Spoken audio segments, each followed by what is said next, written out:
അമേരിക്കയിലേക്ക് പോകുക, അവിടെ ജോലി ചെയ്യുക, അല്ലെങ്കിൽ ഒരു ബിസിനസ് ആവശ്യത്തിന് സന്ദർശിക്കുക എന്നത് നമ്മളിൽ പലരുടെയും വലിയൊരു സ്വപ്നമാണ്. എന്നാൽ എല്ലാ രേഖകളും കൃത്യമായി ഉണ്ടായിട്ടും ജോലി ചെയ്യുന്ന കമ്പനി തന്നെ സ്പോൺസർ ചെയ്തിട്ടും വെറും 1 മിനിറ്റിനുള്ളിൽ നിങ്ങളുടെ US അപേക്ഷ നിരസിക്കപ്പെട്ടാൽ എന്തു ചെയ്യും? കേൾക്കുമ്പോൾ അതിശയം തോന്നാം. എന്നാൽ ഒരു ഇന്ത്യൻ യുവാവിന് അടുത്തിടെ നേരിടേണ്ടി വന്നത് ഇതേ അനുഭവമാണ്. എല്ലാ സപ്പോർട്ടിംഗ് ഡോക്യുമെന്റ്സും മികച്ച ശമ്പളമുള്ള ജോലിയും ഉണ്ടായിട്ടും എന്തുകൊണ്ടാണ് ഇന്റർവ്യൂ തുടങ്ങി 1 മിനിറ്റ് തികയുന്നതിന് മുൻപ് അദ്ദേഹത്തിന്റെ വിസ റിജക്ട് ചെയ്യപ്പെട്ടത്? റെഡിറ്റിൽ വലിയ ചർച്ചയായ ഈ സംഭവത്തിന്റെ വിശദാംശങ്ങളും US വിസ ഉദ്യോഗസ്ഥർ എന്തൊക്കെ കാരണങ്ങളാലാണ് വിസ നിഷേധിക്കുമെന്നുമാണ് നമ്മൾ ഇന്ന് വിശദമായി നോക്കുന്നത്. ആദ്യം തന്നെ ഈ വ്യക്തിയുടെ പ്രൊഫൈൽ എന്തായിരുന്നുവെന്ന് നമുക്കൊന്ന് നോക്കാം. ഇദ്ദേഹം ഒരു ബിസിനസ് കോൺഫറൻസിലും ഔദ്യോഗിക മീറ്റിംഗുകളിലും പങ്കെടുക്കുന്നതിന് വേണ്ടിയാണ് US-ന്റെ B1 B2 വിസിറ്റർ വിസയ്ക്ക് അപേക്ഷിച്ചത്. വെറുമൊരു വ്യക്തിഗത സന്ദർശനമായിരുന്നില്ല ഇത്, മറിച്ച് അദ്ദേഹം ജോലി ചെയ്യുന്ന കമ്പനി പൂർണ്ണമായും സ്പോൺസർ ചെയ്ത ഔദ്യോഗിക യാത്രയായിരുന്നു. ഇന്ത്യയിൽ ഒരു നല്ല കമ്പനിയിൽ കഴിഞ്ഞ 3.5 വർഷമായി സ്ഥിരമായി ജോലി ചെയ്യുന്ന വ്യക്തി, മികച്ച ശമ്പളം, കമ്പനിയുടെ ഒഫീഷ്യൽ സപ്പോർട്ടിംഗ് ലെറ്ററുകൾ, ആവശ്യത്തിന് ബാങ്ക് ബാലൻസ് തുടങ്ങി ഒരു വിസയ്ക്ക് വേണ്ട എല്ലാ മാനദണ്ഡങ്ങളും ഇദ്ദേഹത്തിന് ഉണ്ടായിരുന്നു. അതുകൊണ്ട് തന്നെ വിസ ഉറപ്പായും ലഭിക്കുമെന്ന പൂർണ്ണ ആത്മവിശ്വാസത്തിലായിരുന്നു ഈ യുവാവ്. എന്നാൽ വിസ ഇന്റർവ്യൂ ദിവസം കോൺസുലർ ഓഫീസിൽ വെച്ച് കാര്യങ്ങൾ മാറിമറിഞ്ഞു. ഇന്റർവ്യൂ ഓഫീസർ വളരെ ലളിതമായ 3 ചോദ്യങ്ങൾ മാത്രമാണ് ഇദ്ദേഹത്തോട് ചോദിച്ചത്. നിങ്ങളുടെ യാത്രയുടെ ലക്ഷ്യം എന്താണ്? നിങ്ങൾ നിലവിൽ എവിടെയാണ് ജോലി ചെയ്യുന്നത്? എത്ര നാളായി ജോലി ചെയ്യുന്നു? ഇതിനു മുൻപ് ഏതെങ്കിലും രാജ്യങ്ങൾ സന്ദർശിച്ചിട്ടുണ്ടോ? ഈ ചോദ്യങ്ങൾക്ക് അദ്ദേഹം നൽകിയ മറുപടി ഇതായിരുന്നു: ബിസിനസ് കോൺഫറൻസിൽ പങ്കെടുക്കാനാണ് പോകുന്നത്. നിലവിൽ കമ്പനിയിൽ 3.5 വർഷമായി ജോലി ചെയ്യുന്നു.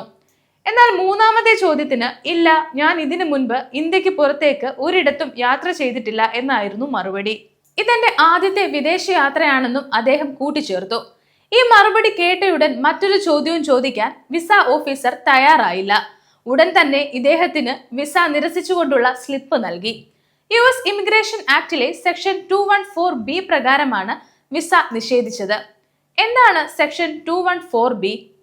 ഇവിടെയാണ് നമ്മൾ പ്രധാനപ്പെട്ട ഒരു കാര്യം മനസ്സിലാക്കേണ്ടത്. എന്താണ് ഈ സെക്ഷൻ 214B എന്നത്? US നിയമപ്രകാരം വിസിറ്റർ വിസയ്ക്ക് അപേക്ഷിക്കുന്ന ഓരോ വ്യക്തിയും അവിടുത്തെ നിയമവിരുദ്ധ കുടിയേറ്റക്കാരനാകാൻ സാധ്യതയുള്ള ആളാണെന്ന് മുൻവിധിയോടെയാണ് ഉദ്യോഗസ്ഥർ കാണുന്നത്.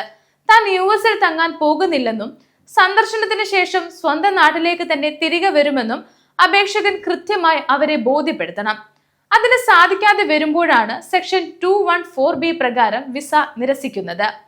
നല്ല ശമ്പളവും ബാങ്ക് ബാലൻസും ഉണ്ടായിട്ടും ഇദ്ദേഹത്തിന് വിസ നിരസിക്കപ്പെടാൻ കാരണം ഇതാണ്: തന്റെ സ്വന്തം നാടുമായുള്ള ശക്തമായ ബന്ധം തെളിയിക്കാൻ അദ്ദേഹത്തിന് സാധിച്ചില്ല. ഇദ്ദേഹത്തിന്റെ ബാങ്ക് ബാലൻസിനെ കുറിച്ചോ സമ്പാദ്യത്തെക്കുറിച്ചോ ഉദ്യോഗസ്ഥർ ചോദിച്ചതുമില്ല. ഈ അനുഭവം യുവാവ് റെഡിറ്റിൽ പങ്കുവച്ചതോടെ വലിയ രീതിയിലുള്ള ചർച്ചകളാണ് ഉയർന്നു വന്നത്. പല പരിചയസമ്പന്നരായ ഉപയോക്താക്കളും ഇതിന്റെ യഥാർത്ഥ കാരണങ്ങൾ ചൂണ്ടിക്കാണിച്ചു. അതിലൊരു പ്രധാന കമന്റ് ഇങ്ങനെയായിരുന്നു: നിങ്ങൾ എന്തിനാണ് അമേരിക്കയിലേക്ക് പോകുന്നത് എന്നതല്ല അവരുടെ വിഷയം, മറിച്ച് നിങ്ങൾ എങ്ങനെ അല്ലെങ്കിൽ എന്തുകൊണ്ട് നാട്ടിലേക്ക് തിരിച്ചു വരും എന്നതാണ് പ്രധാനം. ഈ യുവാവിന്റെ പ്രൊഫൈൽ പരിശോധിച്ചാൽ പ്രായം കുറവാണ്, അവിവാഹിതനാണ്, അതിലുപരി മുൻപൊരു വിദേശ രാജ്യത്തും യാത്ര ചെയ്ത ചരിത്രവുമില്ല. US വിസ ഓഫീസർമാരുടെ കണ്ണിൽ മുൻപ് ഒരു വിദേശ യാത്രയും നടത്താത്ത ഒരാൾ ആദ്യമായി അമേരിക്കയിലേക്ക് ബിസിനസ് വിസയിൽ പോകുമ്പോൾ അയാൾ അവിടെ തുടരാൻ സാധ്യതയുണ്ടെന്ന് അവർ സംശയിക്കുന്നു. കമ്പനി സ്പോൺസർഷിപ്പ് ഉണ്ടെങ്കിൽ പോലും വ്യക്തിപരമായ ഈ ഘടകങ്ങൾ വിസയെ ബാധിക്കും എന്നാണ് കമന്റിൽ ആൾക്കാർ പറയുന്നത്. കൂടാതെ B1 വിസയ്ക്ക് പകരം B1 B2 കമ്പൈൻഡ് വിസയ്ക്ക് അപേക്ഷിച്ചതും സംശയത്തിന് ആക്കം കൂട്ടിയിട്ടുണ്ടാകാം എന്ന് ചിലർ വിലയിരുത്തുന്നു. ഈ സംഭവത്തിൽ നിന്ന് നമുക്ക് മനസ്സിലാക്കാൻ സാധിക്കുന്ന ചില കാര്യങ്ങളുണ്ട്. US വിസ ഇന്റർവ്യൂകൾ പലപ്പോഴും 1-2 മിനിറ്റിൽ അവസാനിക്കുന്നവയാണ്. ഡോക്യുമെന്റുകൾ നോക്കുന്നതിനേക്കാൾ നിങ്ങളുടെ പ്രൊഫൈലും ഇന്റർവ്യൂവിൽ നിങ്ങൾ നൽകുന്ന മറുപടിയുമാണ് അവർ ശ്രദ്ധിക്കുന്നത്. നിലവിൽ US സ്റ്റേറ്റ് ഡിപ്പാർട്ട്മെന്റ് വിസിറ്റർ വിസകളിൽ കടുത്ത പരിശോധനയാണ് നടത്തുന്നത്. വിസ ദുരുപയോഗം ചെയ്യുന്നതും മെഡിക്കൽ ടൂറിസം അല്ലെങ്കിൽ ബർത്ത് ടൂറിസം വഴി US-ൽ പ്രസവിച്ച് കുഞ്ഞിന് പൗരത്വം നേടാൻ ശ്രമിക്കുന്നതുമെല്ലാം തടയാൻ കർശന നടപടികളാണ് സ്വീകരിച്ചു വരുന്നത്. അതുകൊണ്ട് നിങ്ങളും US വിസയ്ക്ക് ശ്രമിക്കുന്നവരാണെങ്കിൽ നിങ്ങളെ നാട്ടിലേക്ക് തിരികെ എത്തിക്കുന്ന ശക്തമായ കുടുംബം, സാമ്പത്തികം, ജോലി ബന്ധങ്ങൾ ഉണ്ടെന്ന് ബോധ്യപ്പെടുത്താൻ ശ്രമിക്കുക. മുൻപ് ചെറിയ വിദേശ യാത്രകൾ നടത്തിയിട്ടുള്ളവർക്ക് US വിസ ലഭിക്കാൻ കൂടുതൽ എളുപ്പമായിരിക്കും എന്നും വിദഗ്ധർ പറയുന്നുണ്ട്.